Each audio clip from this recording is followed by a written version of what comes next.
I'm Alicia with Scoliosis Yoga Las Vegas, and I'm here with the little video I promised about making modifications for child's pose. I'll demonstrate child's pose in a second, but first I wanted to introduce you to my props. So, to modify poses in yoga, we use yoga blankets, yoga blocks, bolsters, things like that. So I have a couple of those things out, but most of us don't have yoga props, right? So I brought out a few other things that you can use instead. A Kleenex box can go a long way towards being a yoga block. I've even seen people use rolls of toilet paper. If you don't have a yoga blanket, a rolled up bath towel or small blanket works just as good. Another way to make a block is to take a bath towel. I folded it in thirds and rolled it up and put a rubber band around it to hold it. And it's, relatively the same size as a block. Another thing you can use instead of a bolster is a pillow. So I have one of my throw pillows for my couch here. All right, now that you've been introduced to some makeshift props, I'm going to show you child's pose. So traditionally, this is child's pose. Child's pose is a wonderful pose for scoliosis because it lengthens and stretches the spine. It lengthens and stretches the muscles that support the spine, thereby relaxing the back. And if any of you have that pulling or that gripping sensation that scoliosis or even sitting too long in your office chair can create, the idea of relaxing the back is a nice one. So, some issues we run across as the traditional yoga resting pose. It's not always comfortable for everyone, and it's not always possible either. And this can be because of knee issues, it can be because of tightness along the tops of the feet and ankles. For scoliosis, it can be from the back itself. If there's some height differences, a rib hump or uneven shoulders.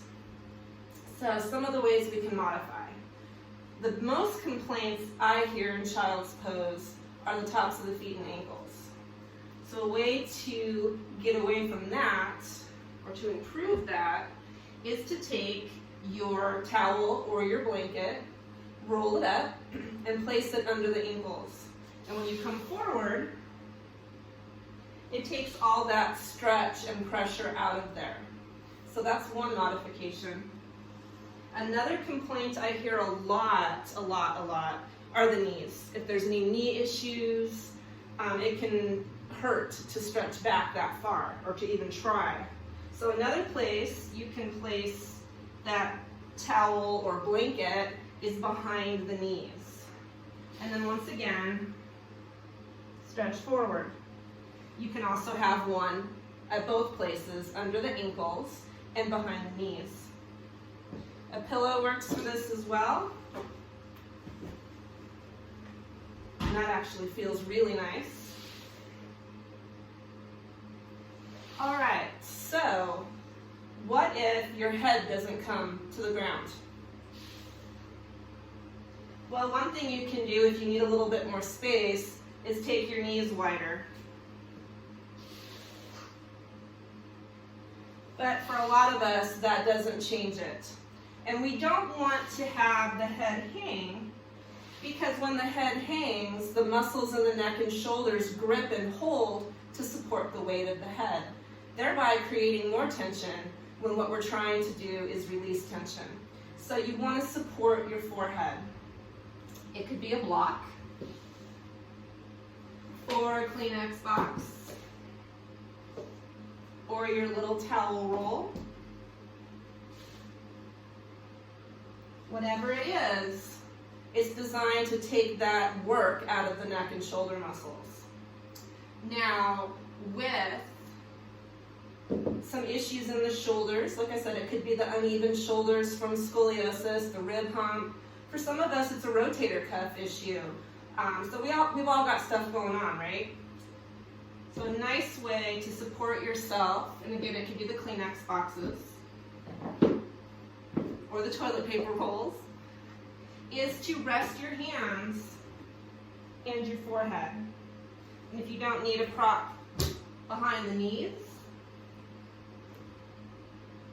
you could even, depending on which side is higher, have one arm up and one arm down. So there are lots of ways to support ourselves in child's pose.